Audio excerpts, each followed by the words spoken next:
वृंदावन बिहारी लाल की जय, राधा रानी की जय, कार्तिक माता पुराण की जय। 28वां अध्याय। गुरु हरे नमः। धर्मदत्त ने पूछा, हे देवराज, जय और विजय ने अपने पूर्व जन्म में ऐसा कौन सा पुण्य किया जिससे भगवान विष्णु का रूप धारण करके वह उनके द्वारपाल हुए। प्राचीन काल में रणबिंदु की पुत्री देवहूति से कर्दम ऋषि द्वारा केवल देखने मात्र से ही 2 सुंदर बालक उत्पन्न हुए। उनमें से बड़े का नाम जय और छोटे का नाम अजय हुआ। बाद में देवहूति के गर्भ से कपिल देव जी भी हुए। बोलो कपिल देव भगवान की जय। जय और अजय दोनों ही विष्णु जी के बड़े भक्त और धर्मात्मा थे। दोनों ही नित्य प्रति अष्टाक्षर मंत्र का जाप करते थे और विष्णु जी का व्रत करते थे। भगवान दोनों भाइयों पर अत्यंत प्रसन्न थे और नित्य पूजा के समय इनको दर्शन दिया करते थे। एक समय राजा के निमंत्रण पर देव ऋषि नारद जी गणों सहित राजा के यज्ञ में पधारे। उस यज्ञ में जय ने ब्रह्मा और अजय ने पुरोहित बनकर यज्ञ को संपूर्ण करवाया। यज्ञ की विधि पूर्वक समाप्ति हुई। मारुत राजा ने जय और अजय को बहुत सा धन दिया। वह दोनों भाई दक्षिणा लेकर अपने आश्रम आए। धन का बंटवारा करते समय दोनों भाइयों का आपस में झगड़ा हो गया। जय ने अजय से कहा कि धन के बराबर बराबर भाग होने चाहिए।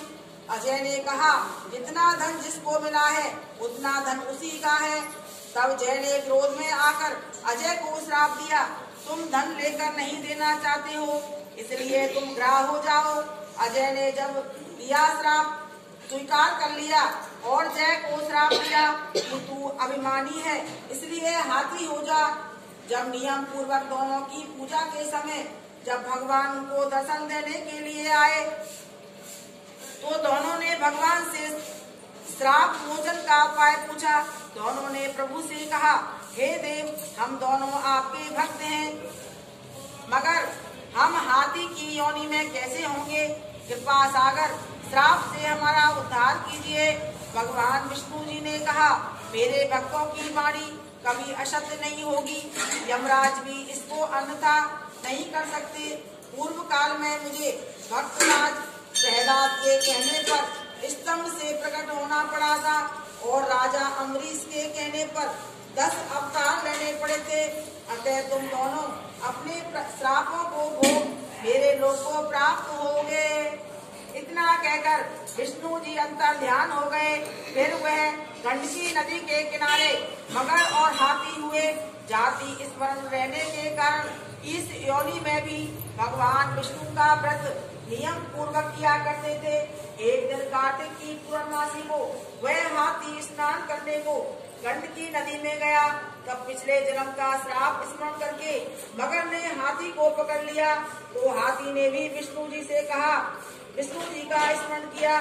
फिर क्या था, तुरंत ही शंख चक्र गदा पद्मधारी भगवान ने अपने सुदर्शन चक्र द्वारा उन दोनों को अपने जैसा रूप देकर उन्हें वैकुंठ में ले गए। उसी दिन से उस स्थान का नाम हरि क्षेत्र प्रसिद्ध है। चक्र के आघात से वहाँ के पत्थरों में भी चिन्ह बने हुए हैं।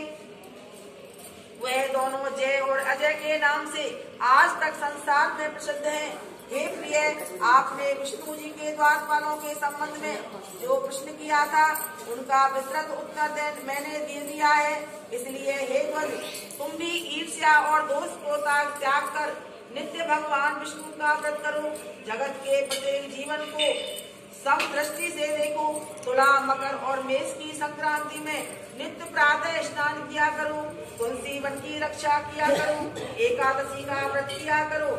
गौ, ब्राह्मण, वैष्णवों की सेवा के लिए हर समय तैयार रहा करो। व्रत करने वालों को मसूर दाल और बैंगन के साग को कदापि प्रयोग में नहीं करना चाहिए। ऐसा करने पर तुम शरीर त्याग कर हम लोगों के समान गति पाओगे।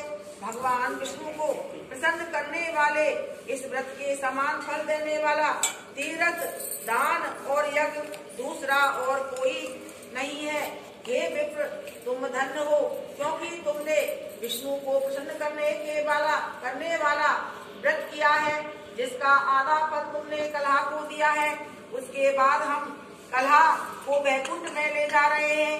तब नारद जी ने कहा, हे राजन, इस प्रकार धर्मदत्त को विष्णु भक्ति का उपदेश देकर कलहा को साथ लेकर विष्णु के पार्षद वैकुंठ को चले गए और धर्मदत्त भी उनके आदेश अनुसार विष्णु के व्रत में तल्लीन हो गया। जब उसका देहांत हुआ था तो अपनी स्त्रियों के साथ विष्णु लोक हो गया। हे राजन, जो कोई भी प्राचीन काल के इतिहास को सुनता है और सुनाता है, वह अंत में विष्णु लोक को प्राप्त होता है। बोलो विष्णु भगवान की जय।